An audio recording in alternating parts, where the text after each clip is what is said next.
Hi everybody, welcome to day 8 of the Mental Health Reset. Today I'm talking about taking a digital detox for your mental health. What does that mean?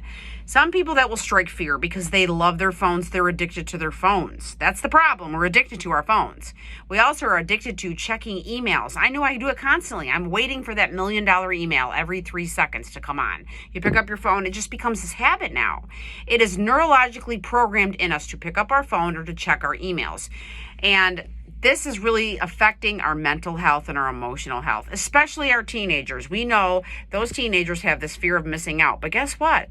I think we do too. I know that I do sometimes. What am I not seeing? What am I not catching up on? Is it the news, social events, what other people are doing?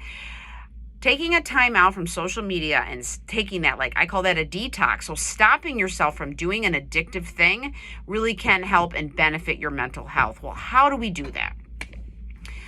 You have to prepare for these types of things because we're so used to checking email and having our phones on us, checking Facebook, Instagram, TikTok, whatever it is you look at.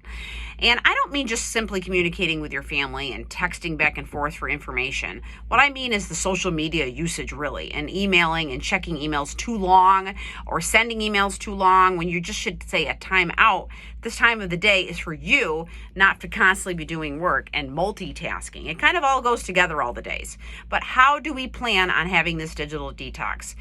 I think the best way to do it is to find a day, maybe on a weekend, where you say, you know what, today, myself, I am going to work on not picking up my phone so many times. Give yourself a goal. If you look on your phone, it tells you how long you're on there. 6 hours today. 6 hours? If you did that 6 hours on your phone or whatever it is, that's time for another job, right? I laugh about that because I could have had a second part-time job all this time. But if you look on it on the weekend and say, oh, wow, I've been on my phone 6 hours on a Saturday, I need to reduce that.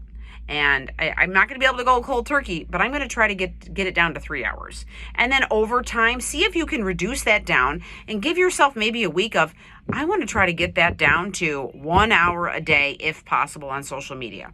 Now, I know we have to send emails. It's convenient for us, but try to reduce your time by looking at it and setting yourself a goal. Number 2, have something else to do, because in our hands it's just an easy thing to do and to manipulate. We need to do something different so our hands don't pick up our phone. We're going to do something else. Some people have picked up knitting or reading a book, or you're playing a game with family, cards, or you're doing something else like playing a musical instrument, doing yoga, mindfulness techniques, drawing, coloring, anything else with your hands so that you can keep your hands busy. Even getting a fidget like we use for some of our kids that have ADHD, having something like that in our hands can be very helpful.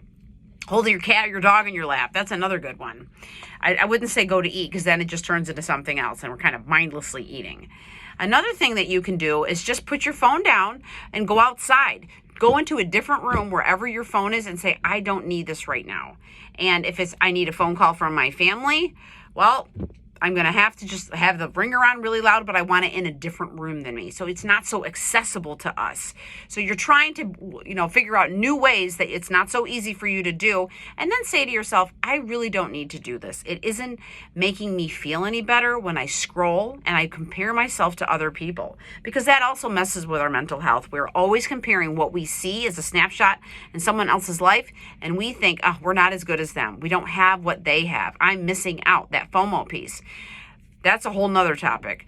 So that messes with our mental health, the addiction of all of that stuff. And then neurologically for our eyes, we're constantly in that heightened alert anxiety state. So it's good for your mental and emotional health to detox yourself from your phone usage and being on your computer and pads. So see what you can do today, reduce that a little bit and replace it with something else. All right. Thank you for watching. I'll see you tomorrow. Have a great day.